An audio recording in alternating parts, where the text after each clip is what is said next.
Photochemistry. So here the photochemistry is a branch of chemistry that deals with the rates and mechanisms of chemical reactions, so which are caused by the absorbed radiation. So it deals with the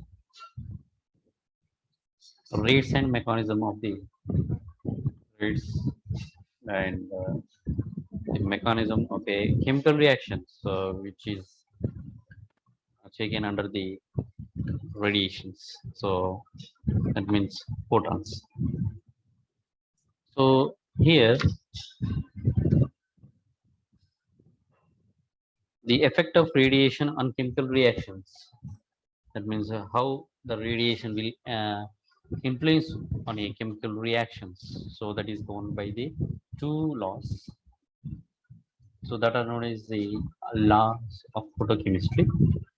So one is Grothus-Draper law, and second one is Stark-Einstein law of photochemical equivalence. So let's see one by one. The first one is Grothus-Draper's law. Now here, this law was proposed by the Grothus in 1818 and refined in 1841, and also that is another scientist one, that is 1841 by the J.W. Draper.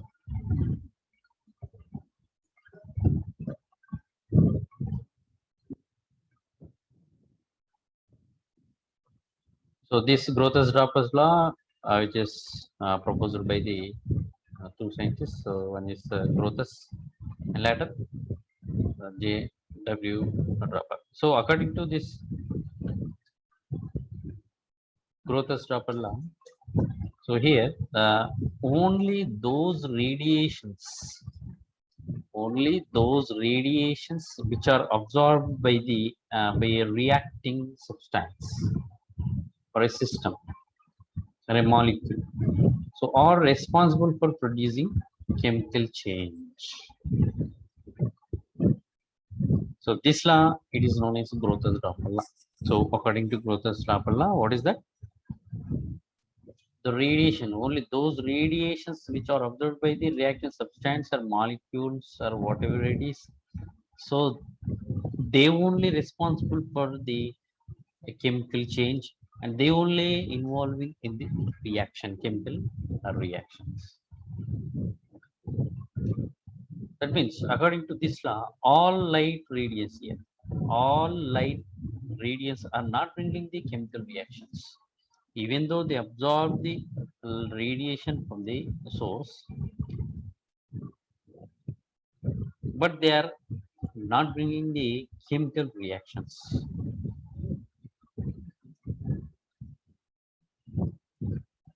So because some are increasing the kinetic energy of a molecule by absorbing the radiations, they what happen, they will increase the kinetic energy of the molecules, and some other they will emit the whatever the molecule absorbed from the radiation, they will emit it out in the form of radiation or heat. If the molecules emitted in the form of radiations, so there may be two types. So what are they? Like see, the fluorescence, and the next one is phosphorescence.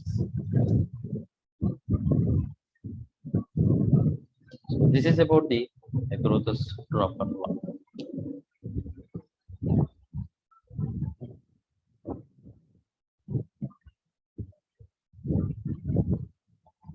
So కాంతి రసాయన శాస్త్రం.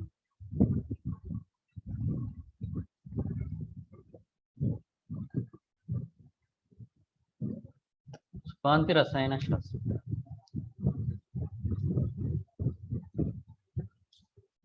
మరి కాంతి రసాయన శాస్త్రం అంటే ఏంటి అంటే ఇక్కడ మనకి ఏవైతే ఏ చర్యలైతే కాంతి సమక్షంలో జరుగుతాయో ఆ కాంతి సమక్షంలో జరిగేటటువంటి చర్యల స్వభావాన్ని లేదంటే మెకానిజాన్ని చర్య విధానాన్ని అన్నిటి గురించి కూడా చర్చించేటటువంటి శాస్త్రమే మనకి ఇక్కడ కాంతి రసాయన శాస్త్రం అని అంటారు. అయితే ఇక్కడ ఏదైనా సరే ఒక రసాయన చర్య మీద కాంతి అనేది ఏ విధంగా ప్రభావితం చూపిస్తుంది, సో దాన్ని వివరించడానికి మనకి ఇక్కడ ముఖ్యంగా 2 నియమాలు ఇవ్వడం జరిగింది. సో ఇక్కడ మనం ఏమంటాం, కాంతి సమక్షంలో జరిగేటటువంటి చర్యలు మనం కాంతి రసాయన చర్యలు అంటాం కదా. అయితే ఇక్కడ మరి ఎటువంటి నియమాలు ఉన్నాయంటే, సో ఫస్ట్ చూస్తే మనకి ఇక్కడ గ్రోతస్ డ్రాపర్ లా, అదేవిధంగా రెండవది స్టార్క్ ఐన్స్టీన్ కాంతి రసాయన తుల్యత నియమం. సో ఈ విధంగా మనకు 2 నియమాలు ఇవ్వడం జరిగింది. సో ఫస్ట్ చూద్దాం, మనం ఇక్కడ గ్రోతస్ డ్రాపర్ నియమం. సో ఇవి ఎందుకు వచ్చాయి మనకి ఇక్కడ ఒక కాంతి రసాయన చర్య పైన కాంతి అనేది ఏ విధంగా ప్రభావితం చూపిస్తుందో అనేది మనకు ఈ నియమాలు అనేది వివరించడం జరిగింది. సో అయితే ఇక్కడ మొదటి నియమం గ్రోతస్ డ్రాపర్ నియమం. సో ఈ నియమాన్ని గురించి మనం చూసినట్లయితే, సో ఈ నియమాన్ని మనకు మొదటగా 1818 ఈ సంవత్సరంలో మనకి ఇక్కడ గ్రోతస్ అనే శాస్త్రవేత్త ప్రవేశపెట్టడం జరిగింది. సో తర్వాత కొన్ని మార్పులు తీసుకొచ్చి లేదంటే దాన్ని తీసుకొని మనకు ఇంకొక శాస్త్రవేత్త ఎక్స్టెండ్ చేయడం జరిగింది. సో అతను ఎక్కడంటే 1841 సంవత్సరంలో జేడబ్ల్యూ డ్రాపర్ అనే శాస్త్రవేత్త ఇంకా ఈ గ్రోతస్ నియమాన్ని ఇంకా ఎక్స్టెండ్ చేయడం జరిగింది. సో అందుకే ఈ నియమాన్ని మనం ఏమంటామంటే గ్రోతస్ డ్రాపర్ లా అని పిలవడం జరిగింది. మరి ఈ నియమం ప్రకారం మరి ఈ నియమం ఏం చెప్తుంది అని అంటే, ఇక్కడ మనం చూసినట్లయితే నియమం ప్రకారం ఏం చెప్తుందంటే, ఇక్కడ మనకు చర్య వ్యవస్థ కాంతిని శోషిస్తేనే కాంతి రసాయన చర్య జరుగుతుంది అని చెప్పడం జరిగింది. అంటే ఇక్కడ ఏంటిది, ఏదైనా సరే చర్య వ్యవస్థ శోషించేటటువంటి కాంతి మాత్రమే కాంతి రసాయన చర్యకు దారితీస్తుంది. ఏవైతే కాంతిని శోషించుకుంటుందో ఆ శోషించుకునేటటువంటి అణువులు లేదంటే పదార్థాలు ఏవైతే ఉన్నాయో ఆ పదార్థాలు మాత్రమే మనకు రసాయన చర్యలో పాల్గొనడానికి అవకాశం ఉంటుందని ఈ నియమం చెప్తుంది. సో ఏవైతే కాంతిని మనకు కాంతిని శోషించుకునేటటువంటి ఏవైనా సరే అణువులు కావచ్చు, సో పదార్థాలు కావచ్చు, ఇంకా ఏవైనా సరే అవి మాత్రమే ఏవైతే కాంతిని శోషించుకుంటాయో ఆ శోషించుకునేటటువంటి పదార్థాలు లేదంటే అణువులు మాత్రమే రసాయన చర్యలో పాల్గొనడానికి అవకాశం ఉంటుంది అని ఈ నియమం తెలియజేస్తుంది. సో అదేవిధంగా ఈ నియమం ఏం చెప్తుందంటే, ఇక్కడ మనకు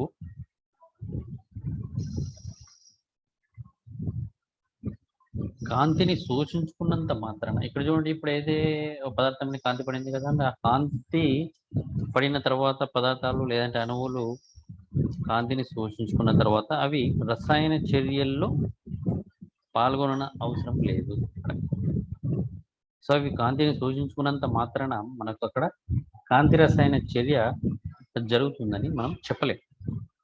అంటే ఇక్కడ ఏం జరుగుతుందంటే, కాంతి శోషణ ద్వారా ఇక్కడ ఏమైతుంది, మనకు అణువులు అనేటివి ఉత్తేజితం చెందుతాయి ఎప్పుడైతే కాంతి అనేది అబ్జర్వ్ అయిందో.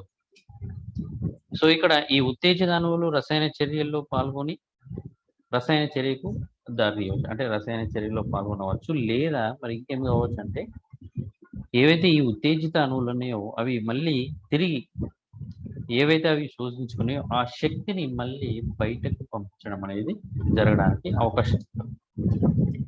సో మరి ఏ విధంగా పంపిస్తుంది? ఏవైతే ఈ అణువులు లేదంటే పదార్థాలు కాంతిని గ్రహించుకున్నాయో ఆ గ్రహించినటువంటి శక్తిని మనకి ఇక్కడ ఉష్ణ రూపంలో కానీ ఉష్ణ రూపంలో బయటకు పంపించచ్చు, లేదా కాంతి రూపంలో కూడా మనకు బయటకు పంపించడానికి అవకాశం ఉంటుంది. సో ఎప్పుడైతే ఇలా ఉత్తేజం చెందినటువంటి అణువు అనేది ఉష్ణ రూపంలో లేదంటే కాంతి రూపంలో ఉష్ణాన్ని అది బయటకు పంపించిందో, అంటే శక్తిని బయటకు పంపించిందో, అప్పుడు రసాయన చర్య అనేది జరగదు. సో ఇక్కడ ఒకవేళ అది రసాయన చర్యలో పాల్గొంటే ఉత్తేజం చెందినటువంటి అణువులు అనేటివి ఈ విధంగా ఉష్ణం లేదంటే కాంతి రూపం బయటకు పంపించకుండా అది కేవలం రసాయన చర్యలో పాల్గొంటే అటువంటి చర్యని మనం ఇక్కడ కాంతి రసాయన చర్య అంటాం. సో కాంతి రసాయన చర్య లేదా భౌతిక చర్యల్లో పాల్గొంటే అంటే ఉష్ణాన్ని కానీ కాంతి రూపంలో ఒకవేళ బయటకు పంపిస్తే వాటిని ఏమంటాం అంటే భౌతిక చర్యలు అంటాం. భౌతిక చర్యల్లో పాల్గొంటే మనకి ఇక్కడ రెండు రకాలైనటువంటి దృక్ విషయాలు మనకి ఇక్కడ గమనించవచ్చు. అవి ఏంటి అంటే మనకి ఇక్కడ స్ఫురదీప్తి అని, అదేవిధంగా ప్రతిదీప్తి. సో ఈ విధంగా మనము ఈ రెండు దృగ్విషయాలను గమనించడానికి అవకాశం ఉంటుంది. సో ఎప్పుడైతే గ్రహించినటువంటి ఉష్ణం అనేది రసాయన చర్యకు తోడ్పడకుండా మళ్ళీ అది బయటకు పంపిస్తేనే మనకు అవి భౌతిక చర్యల్లో పాల్గొనడానికి అవకాశం ఉంటుంది. సో అవి ఏంటి? స్ఫురదీప్తి కానీ లేదంటే ప్రతిదీప్తి కానీ. సో ఇది మనకు Grotthuss Draper law. Second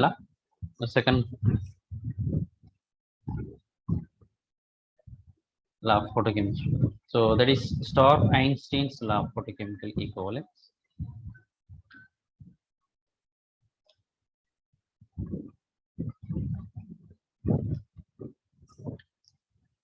Now here this Stark-Einstein law of photochemical equivalence, so it is first proposed by the Einstein. So in 1905. So Einstein he proposed a 1995 law. So then after he introduced another scientist, so there is Stark. So Stark introduced in 1980. So Einstein he first proposed this law in 1995. Then after Stark, one of the scientists, he introduced the this Stark-Einstein law in 1980. In 1990.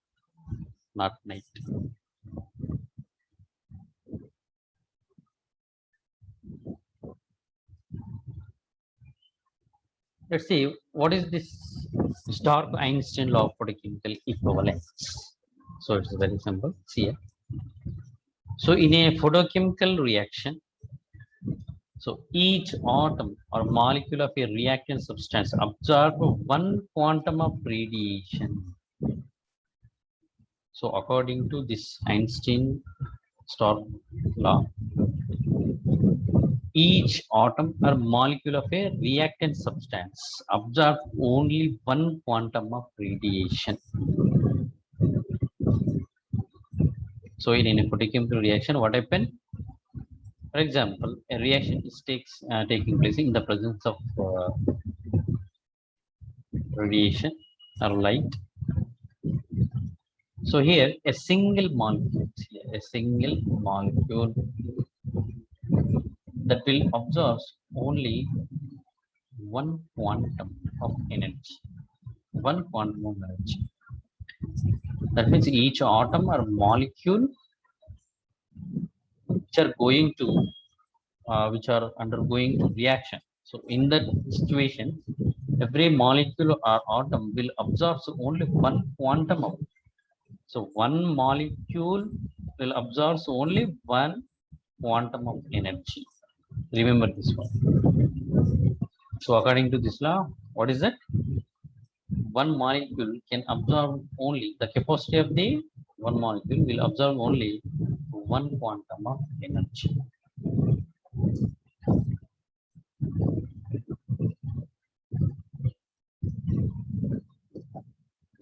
So that is in the primary process. That means each molecule of observed substance observed in one photon of the radiation in primary process.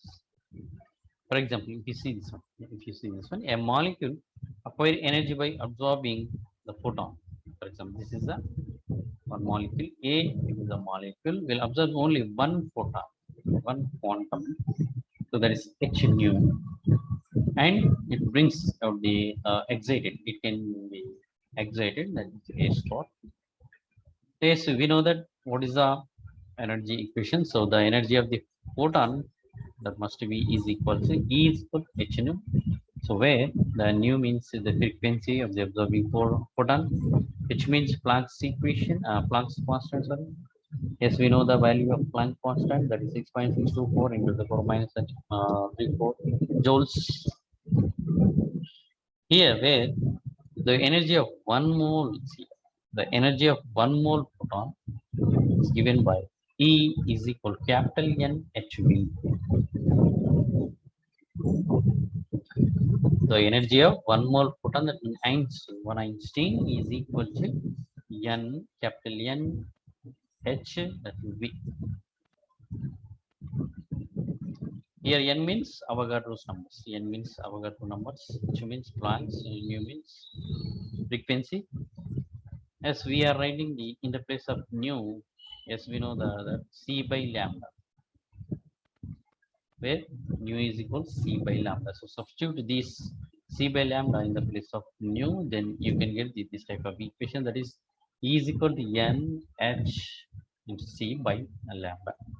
So yes, we know that N value. What is the N? Capital N, the Avogadro number. What is the Avogadro number? This is given 6.023 into 10 to the power 20 mole inverse.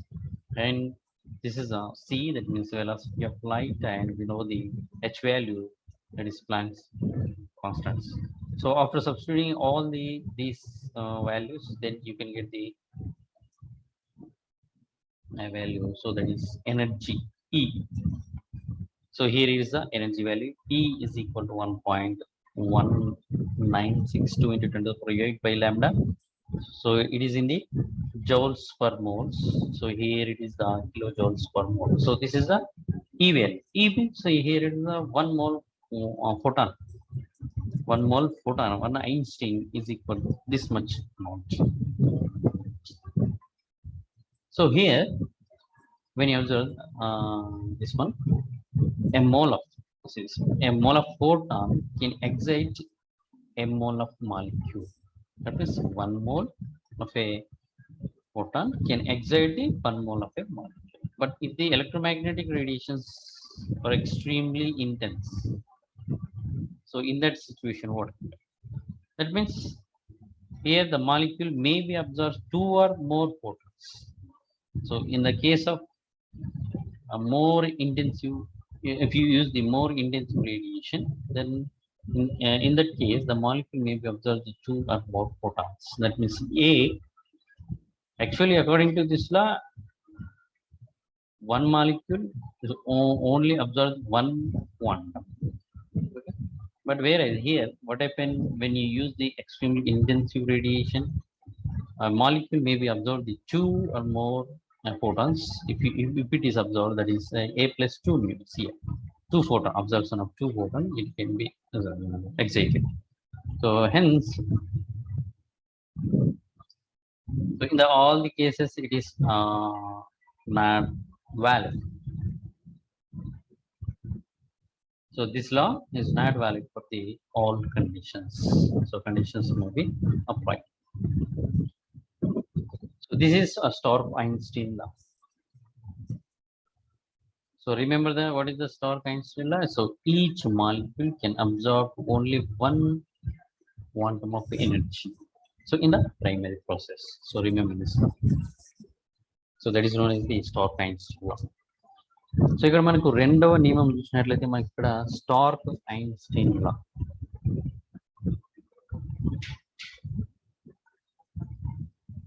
Stark Einstein నియమం.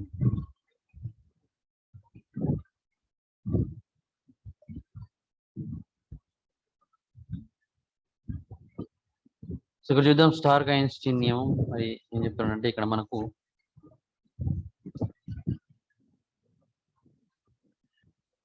మొదటగా మనకు ఇక్కడ Einstein 1905లో మనకు దీని గురించి వివరించడం జరిగింది. So అతను చర్య పరిమితికి అంటే ఎక్స్టెంట్ అదే విధంగా శోషిత కాంతి శక్తికి ఏదైతే మనకు అబ్జర్వ్ ఎనర్జీ ఉందో అదే విధంగా ఎక్స్టెంట్ కి వాటి మధ్య రిలేషన్ మనం మొదటగా ఈ ఐన్స్టీన్ అనే శాస్త్రవేత్త 1905లో ప్రవేశపెట్టడం జరిగింది. దేని మధ్య మొదటగా అయితే చర్య పరిమితికి అంటే ఎక్స్టెంట్ కి అదేవిధంగా మనకు శోషిత కాంతి శక్తికి మనకి ఏదైతే అబ్జర్వ్ చూడండి దానికి మధ్య ఉన్నటువంటి సంబంధాన్ని 1905లో ప్రవేశించడం జరిగింది. అదేవిధంగా స్టార్క్ అనే శాస్త్రవేత్తనేమో 1900 మనకు ఇక్కడ 8లో ప్రవేశించింది.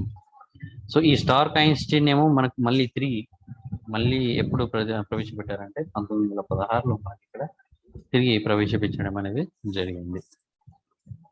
మరి స్టార్క్ ఐన్స్టీన్ మరి కాంతి రసాయన తుల్యత నియమం అంటే ఏంటో మనం ఇక్కడ చూద్దాం. ఈ నియమం ప్రకారం మనం ఏం చెప్తున్నామంటే కాంతి రసాయన చర్యలలో పాల్గొన్నటువంటి క్రియాజనక అణువులలో ఒక అణువు ఒక క్వాంటం కాంతి శక్తిని శోషించుకుంటుంది. సో అదే ఈ స్టార్క్ ఐన్స్టీన్ కాంతి రసాయన తుల్యత నియమం. అంటే ఇక్కడ మనకు కాంతి రసాయన చర్యలో మనకి ఏమైతుంది ఇక్కడ మనకు కాంతి రసాయన చర్యలో ఏవైతే అణువులు పాల్గొంటున్నాయో ఏవైతే పదార్థాలు అయితే పాల్గొంటున్నాయో ఆ పాల్గొనేటటువంటి క్రియాజనక అణువులలో ఒక అణువు అనేది క్రియాజనకంలో ఒక అణువు అనేది ఒక క్వాంటం శక్తిని ఒక క్వాంటం కాంతి శక్తిని గ్రహించుకోవడం అనేది జరుగుతుంది అనేది ఈ నియమం చెప్తుంది. ఒక అణువు ఒక క్వాంటం శక్తిని మాత్రమే గ్రహించుకొని అది కాంతి చర్య రసాయన చర్యలో పాల్గొంటుంది అని ఈ నియమం చెప్పడం జరుగుతుంది. అది గుర్తుంచుకోండి. ఏంటిది స్టార్క్ ఐన్స్టీన్ అనేది వెరీ సింపుల్. కాంతి రసాయన చర్యలో ఒక అణువు లేదా ఒక పదార్థం ఏదైతే కాంతి రసాయన పాల్గొనేటటువంటి క్రియాజనకాల్లో ఒక అణువు అనేది ఒక క్వాంటం కాంతి శక్తిని మాత్రమే శోషించుకుంటుంది అనేది ఇతను చెప్పడం జరుగుతుంది. అయితే ఇక్కడ మనకు వీటికి సంబంధించినటువంటి ఈక్వేషన్ మనం గమనించినట్లయితే చూడండి. ఉదాహరణకు మనం చూసినట్లయితే ఏ అనేది ఒక అణువు అది కాంతి రసాయన చర్యలో పాల్గొంటుంది. ఎప్పుడైతే ఒక క్వాంటాన్ని మనం గ్రహించుకొని అది ఉత్తేజితం అనేది చెందింది. సో ఇక్కడ ఒక క్వాంటం అనేది దేనికి సమానం అవుతుంది? క్వాంటం కాంతి శక్తి అనేది మనకు తెలుసు E = h⁴ మనకి ఇక్కడ సమానం అవుతుంది. సో హెచ్ అంటేనేమో ప్లాంక్స్ స్థిరాంకం, అదేవిధంగా న్యూ అంటేనేమో పౌనఃపున్యం. సో దీంట్లో మనం గమనించినట్లయితే ప్లాంక్ వాల్యూ అనేది స్థిరత్వం వాల్యూ అనేది మనకి 6.624 × 10⁻34. అదేవిధంగా ఇక్కడ మరి ఒక ఐన్స్టీన్ వాల్యూ మరి ఎంతగా అవుతుంది అంటే ఒక మోల్ పదార్థము శోషించుకున్నటువంటి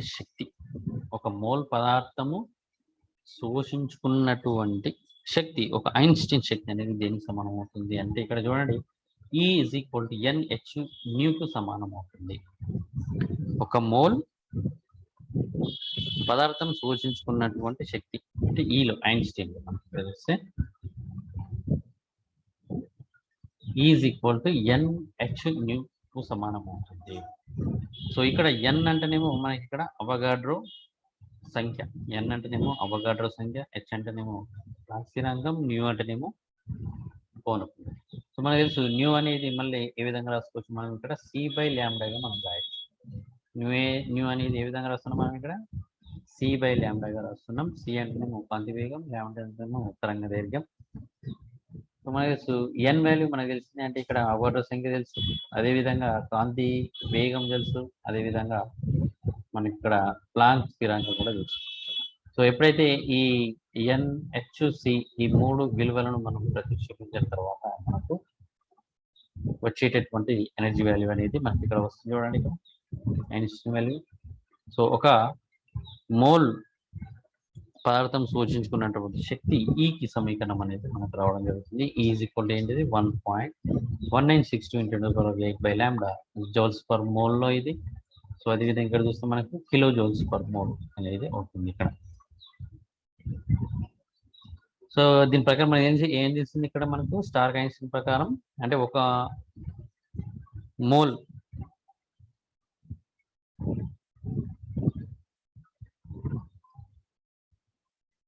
మోల్ ఫోటాన్ శక్తి వల్ల మనకి అక్కడ ఒక మోల్ మాలిక్యూల్ అనేది ఉత్తేజితం చెందుతుంది అనేది మనకు తెలుస్తుంది. కానీ ఎప్పుడైతే మనం కాంతి అనేది ఎక్కువ తీక్షణతో మనము ఒకవేళ ప్రయోగించినట్లయితే, ఎక్కువ తీక్షణతో మనము ఒకవేళ కాంతిని ఉపయోగించినట్లయితే మరి అటువంటి సందర్భాల్లో ఏమైతుంది అంటే ఇక్కడ మనకు ఆ అణువు లేదంటే మాలిక్యూల్ అనేది ఒకటి కంటే ఎక్కువ అంటే 2 లేదా అంతకంటే ఎక్కువ ఫోటాన్లను గ్రహించడానికి అవకాశం ఉంటుంది. సో ఇది గమనించాలి మనం ఇక్కడ. సో తీక్షణత ఎక్కువగా ఉన్నటువంటి ఇంటెన్సిటీ ఎక్కువగా ఉన్నటువంటి కాంతిని ఉపయోగిస్తే సో మనకు అక్కడ 2 లేదా అంతకంటే ఎక్కువ ఫోటాన్లు అంటే క్వాంటం శక్తులను గ్రహించడానికి అవకాశం ఉంటుంది. సో మనకు తెలుసు ఐన్స్టీన్ ప్రకారం ఏంటి, స్టార్క్ ఐన్స్టీన్ ప్రకారం ఒక అణువు అనేది ఒక ఫోటాన్ని గ్రహించాలి. కానీ తీక్షణత ఎక్కువగా ఉన్నది ఉపయోగిస్తే మాత్రం ఒక అణువు అనేది 2 లేదా అంతకంటే ఎక్కువ కూడా అవకాశం ఉంటుంది. కాబట్టి ఈ నియమం అనేది అన్ని నియమాల దగ్గర పాటించదు అనేది మనకు ఈజీగా తెలిసిపోతుంది. సో ఇది స్టార్క్ ఐన్స్టీన్ కాంతి రసాయన తుల్యత నియమం.